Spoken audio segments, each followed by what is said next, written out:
He slammed his hand on the cold metal counter so hard that the pens in the cup rattled. "Where is she? It's been 40 minutes. My mother is in pain." His voice echoed down the hospital hallway like a gunshot. Faces turned. Silence followed. Behind the desk, the receptionist tensed. "She's on her way, sir. Please calm down." But Robert was done waiting. He had been patient. He had called. He had buzzed. And now his 82-year-old mother was lying in her bed, pale, clutching her side, begging for help. And the nurse? The one assigned to his mother's floor?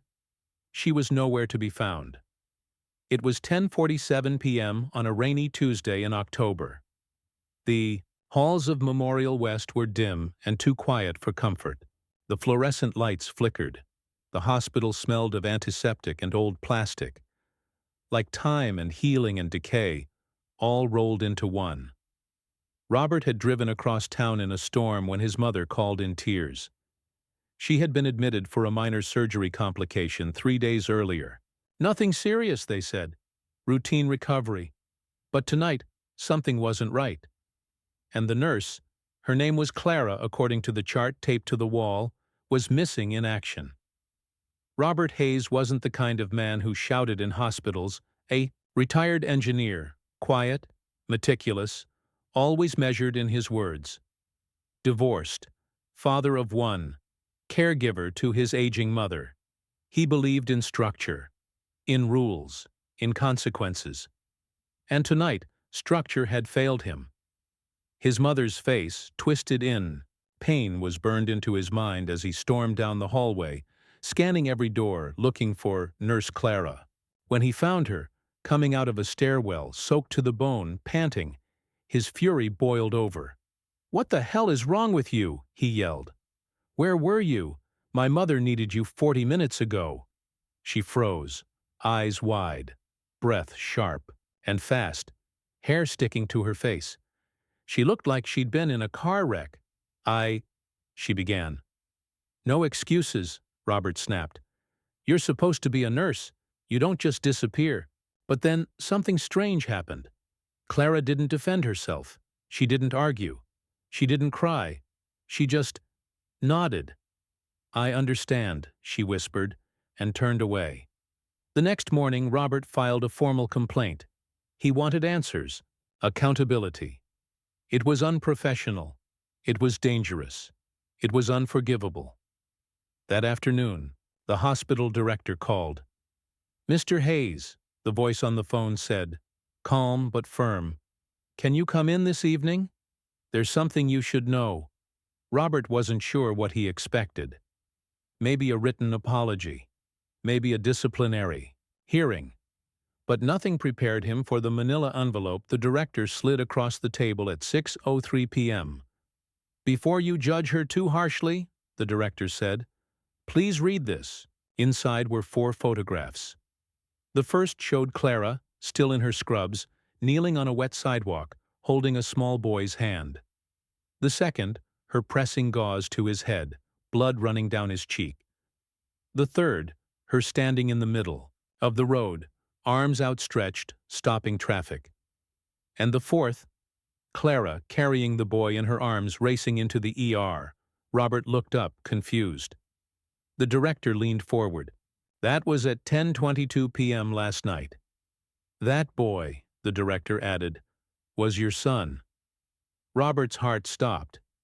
He hadn't seen Alex in 3 years, since the custody battle. Since the fallout, since the bitter silences.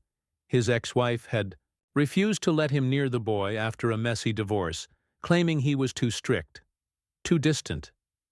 He had tried to reach out. Birthdays, cards, messages.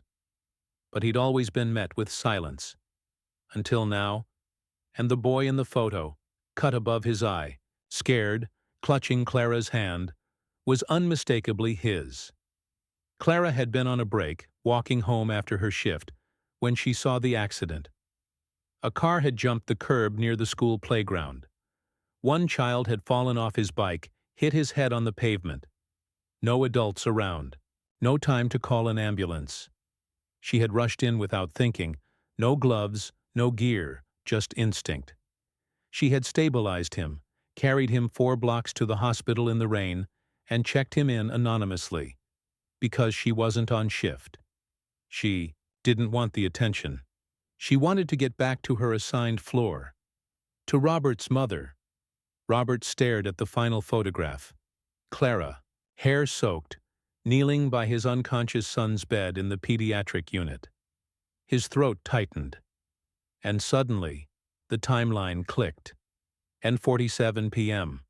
The moment he had exploded in rage was the exact minute Clara had returned from saving his son's life. He drove home that night in silence, the complaint form shredded in the passenger seat. He had demanded justice and gotten it. But not the way he expected. He stood outside his mother's room the next day, waiting. When Clara came in, her steps slow, her face tired, he rose from the chair. "I owe you an apology," he said quietly. She looked surprised. He reached into his coat, pulled out the photo. The one of her holding his son's hand. "Thank you for saving him," he whispered. "I had no idea." She didn't speak. She just smiled, a small, tired, knowing smile. 2 days later, Robert sat in the pediatric unit. His son was awake now. Groggy, but okay. He hadn't told him who he was yet. He didn't know how. But he brought books, and a toy robot, and sat quietly, waiting for the right moment. Across the room, Clara walked past, glanced in, and nodded. And for the first time in years, Robert felt something shift inside him. Not just gratitude. Hope. Sometimes, the people we accuse of failure are the very ones holding the world together in silence. Sometimes, justice looks like humility. And sometimes, the loudest pain hides behind the quietest acts of courage. If this story moved you, share it with someone who believes in second chances. And if you've ever met a silent hero, tell us in the comments. We read every story. Subscribe for more real stories that restore your faith in humanity. Because sometimes, the truth behind the curtain is more powerful than we could imagine.